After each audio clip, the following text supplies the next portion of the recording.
thanked him for it. And I went to take a selfie, asked if I could take a selfie with him. And so I took the picture, and later I went back and looked, and the first girl who stopped wasn't in the picture. She had disappeared off somewhere else. And so I have no clue. She was probably a real girl. But to me, I still like to think of it as God sending an angel at that point. At the very least, an angel in the form of the girl, right? Right. She was my angel at that point. Right. When I was at that point of despair and not able to keep going, when I prayed, I mean, it wasn't a fancy prayer. I mean, it was 2 sentences, right? Yeah. And I literally look up, and she's standing right there asking what I'm doing, and then gathers her whole group of friends and opens all those doors. If you're like me, you have a heart for missions and may have already done some missions work yourself. But you also see some huge issues in the way missions are being done. Like, why are we still sending out monthly newsletters in a digital age when technology allows for instant updates in the palm of your hand? Or why are we convinced that we need to raise 2 years' support before going when all 12 disciples dropped what they were doing and walked away?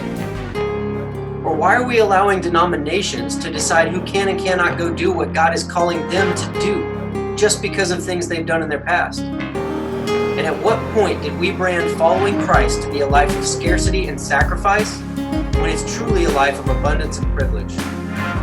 These are some of the glaring questions in the missions world today. And Watch Missions Live is here to reshape the way you see missions. It's time for missionaries to rise up, create a shift in perspective, a change, a revolution in the way things are done, and give you the real story, one of abundance, fulfillment, and privilege. My name is Aaron Jennings, and welcome to Watch Missions Live.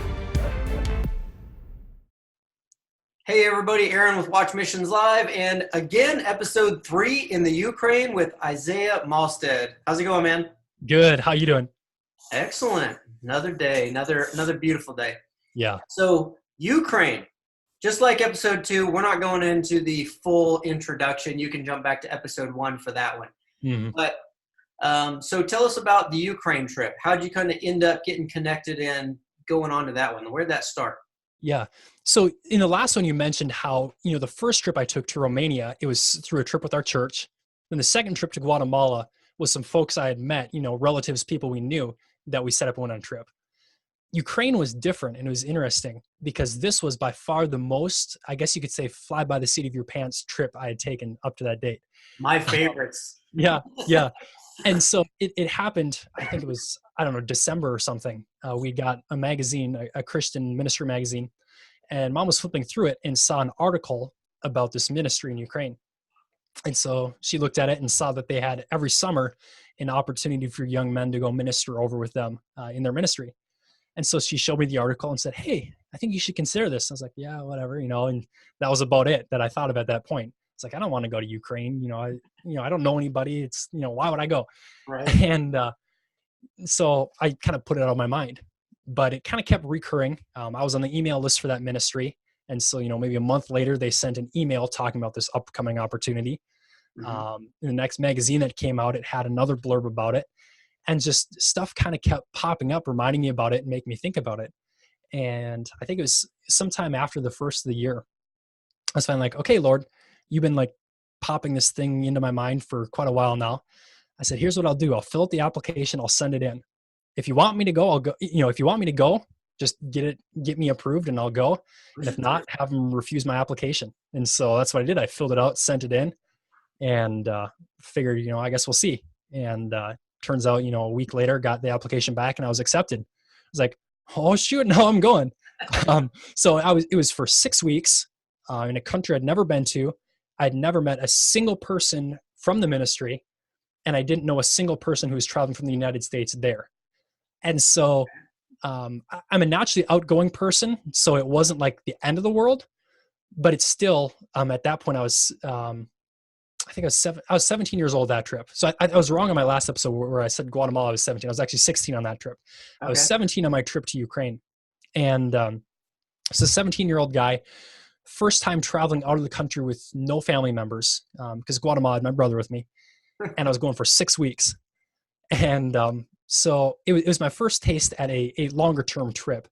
But, just like I talked about in the last episode, it was amazing to see God grow my faith through that experience. So what were you going there to help with? What were they doing?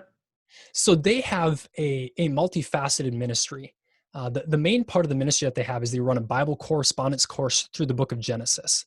Okay. So a lot of people in Ukraine think the Bible is a good thing, think it's a good book, think people should read it, but they don't read it much.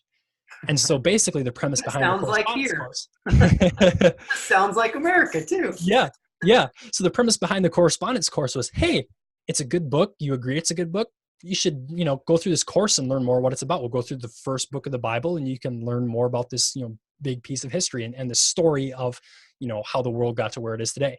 Uh-huh. And then through Genesis, through the stories that they presented, they'd present the gospel. So that was one facet of their ministry. And in the summer, when they would have groups come over, one specific group, they call it Carpathian Mountain Outreach. So it'd be a group of young guys, normally between 4 to 10 younger guys from the States. And the main focus of it was to go to all these different bigger cities that were around on the western edge of Ukraine, where they were based, and go to these apartment buildings, high-rise apartment buildings. There you can actually stick stuff in the mailboxes. Here it's a federal offense. There you're allowed to do it. And so we would learn just enough Ukrainian to dial in on the keypad, get to some random person's apartment, and convince them to open the door to the Pig East, the central stairway area with mailboxes, to let us in and stick the invites for the correspondence course in the mailboxes. Okay. So that was the main part of what we did. The second part would be every weekend we brought camping gear. We'd go up into the Carpathian Mountains, go to villages, and pass out invites for a film showing. So we showed the film Courageous, and afterward, Josh, one of the missionaries, would get up and share the gospel, tie it back to the story of the movie, and then tie it to the gospel. So those are kind of the two facets. Most of the week would be out doing literature distribution into houses, apartments, and then in the weekends it would be going up into the mountains. And then there was other ministry, learning how to do other aspects of it, but most of the time was spent doing those two things. Gotcha. Okay, cool. So if I got it right, your mom packed you up as a minor and shipped you to another country with unknown strangers to do God's Yep. Pretty much. Yeah. And I mean, we knew the ministry. So we had that track record. We knew that these missionaries had a track record of following God, but I know it just sounded too good to pass up. Oh. So then let's talk what we learned, or a God story, something that we're not going to know about unless we run into you in the streets, strike up a conversation and talk. Yeah. It's fascinating. So any of you who are listening who have ever been involved in business or sales of any sort, it was actually a little bit like doing door-to-door sales, because you're having to go to these doors and you would, normally we'd try to pick the highest up apartment, because that way they didn't have time to run down and see what we were doing. So we'd have time to stick it in the mailboxes and get out. Right. But we normally had a rule, if you got rejected 3 times at a door, you just go to the next door. So you weren't wasting a bunch of time on, 10 mailboxes. Right. But it took, when you get to those points, you get someone. I was grateful I didn't know Ukrainian, because when you knew someone was cussing you out, you couldn't understand the words, and so that was just like Yep. You just hang up on them and dial the next one. But it was interesting because normally it'd be, you have a couple people yell at you, and then a bunch of people who are happy to let you in, and whatever. But I had this one day toward the end of the trip where I was in this area. We'd normally split up into teams of 2, and you'd kind of hit buildings together or split off and do different buildings, but you'd spread out through the town. And so the guy I was partnered with and I split off to get these different areas of the buildings. So I'm going through apartment building to apartment building, ringing on the doors. And every single door I rang on, I got yelled at. I'd go to the door, I'd dial the first one, they'd yell at me, hang up on me. I'd dial the second one, they'd yell at me, hang up on me. I'd dial the third one, they'd yell at me, hang up at me. I'd be like, I got to get in there. So I'd do a fourth one, same thing. Door after door after door. I'd maybe get in one, and then I'd get yelled at 7, 8, 10 times. And so I'm sitting there and I'm feeling terrible because everybody's yelling at me. I'm not getting tracts into mailboxes. And I'm like, Lord, what's going on? And I was, I was at the point I was ready to quit, right? I was ready to just, find a picnic bench somewhere and curl up until the rest of the team found me. Nobody likes getting yelled at over and over. Yeah. And so I'm sitting there and I'm like, Lord, you got to help me. I can't do this. I literally can't keep doing this and keep getting yelled at and keep getting rejected from these doors. Looking back, I was a little silly, but at the time, when it had been happening for an hour, it's what it was. Right. No sooner did I finish praying, I look up and this little girl is looking at me. And she starts asking, with a little bit of Ukrainian I understood, she was asking what I was handing out. So I handed her one of the invitations, explained it to her. Her eyes light up. She goes, "Oh, wait a moment." And she goes running off. And he comes back with 6 or 7 of her friends and explains to them what I was doing. And so they're excited about it. And then I told mine to keep going to the doors. And they're like, "Oh." And so they went running ahead. And every single door that they got to, they would dial their friend's number and tell them to open the door and hold the door and wait for me to come. So instead of having to go to the door and dial and wait for someone to open it, they were literally going like 4, 5, 6 doors ahead and opening them and holding the door for me to go and pass out tracts. Nice. So it got to the end of that. I finished that area. Told them I was going to head to the next spot and meet up with the rest of the team. Thanked them for it. And I went to take a selfie, asked if I could take a selfie with them. And so I took the picture, and later I went back and looked, and the first girl who stopped wasn't in the picture. She had disappeared off somewhere else. And so I have no clue. She was probably a real girl. But to me, I still like to think of it as God sending an angel at that point. At the very least, an angel in the form of the girl, right? Right. She was my angel at that point. Right. When I was at that point of despair and not able to keep going, when I prayed, it wasn't a fancy prayer. It was 2 sentences, right? Yeah. And I literally look up, and she's standing right there asking what I'm doing, and then gathers her whole group of friends and opens all those doors. Yeah. So to me, I got to the end of that, and it was just like, wow. It was crazy to me to see. It's not super often we see answered prayer like that, right? Oftentimes, we pray about something and God's will is different. His will is good, and we can't see what he can see. Mm-hmm. But to have an opportunity where God answers prayer right now, just because he can, that was really cool. So it was an amazing trip in so many regards, but that was, I think, the coolest part of the trip. Awesome. See, that's the kind of stuff we're wanting to bring to the people here, man. There's so many people with these stories, and unless somebody just happens to run across and meet you, they're never going to hear it. Yeah. And that's what's so cool here is we want to bring those out for people, because the other thing is, you mentioned it. You said it seemed like it wasn't that big a deal now. Mm-hmm. And that keeps a lot of people from even praying that prayer or asking. Yeah. But as you can see, this is what I want people to get out of this is, it doesn't matter how small it is or how insignificant you think it is. Mm-hmm. They're like, I'm tired of people yelling at me. And boom, here's this girl and all of her friends. No more yelling. It's like, don't think anything's too simple or too small. Just ask. Yeah. Ask, be obedient, keep doing what you're doing. God takes care of his people, which I think you said before. Yeah. So, well, and the crazy thing is the impact that those things can have, right? Yeah. So one thing that I've done, a lot of people who are smarter and better at stuff than I am, told me about the idea of a vision board. So taking a lot of your goals, your dreams, what you want to do, or things that inspire you to show up and be your best every day, and to take, maybe it's words, maybe it's phrases, maybe it's pictures, and to make something.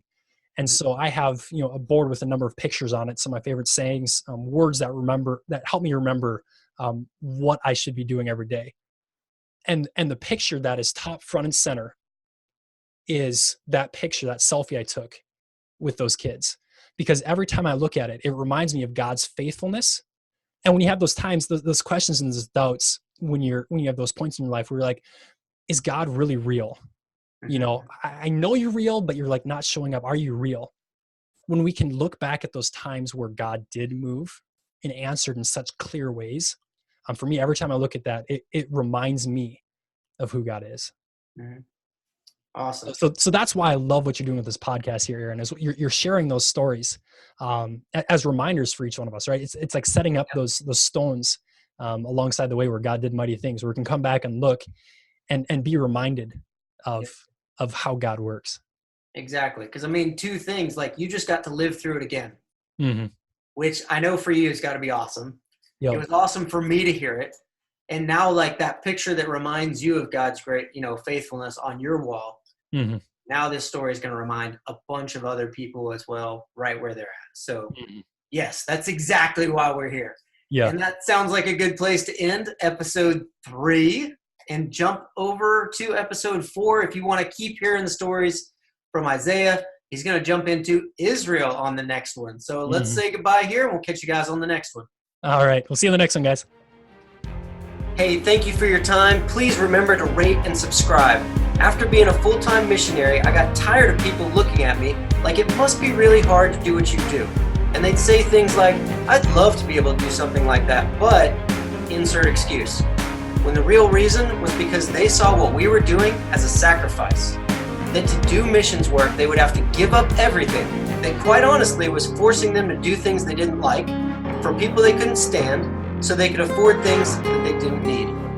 The truth is, as full-time missionaries, it was one of the few times in my life when I was truly fulfilled. It was the closest to God I'd ever been. Debt-free, not stressed, and living the life of adventure I'd always wanted. If you too believe that it's time for a change, then head over to watchmissionslive.com and join the revolution.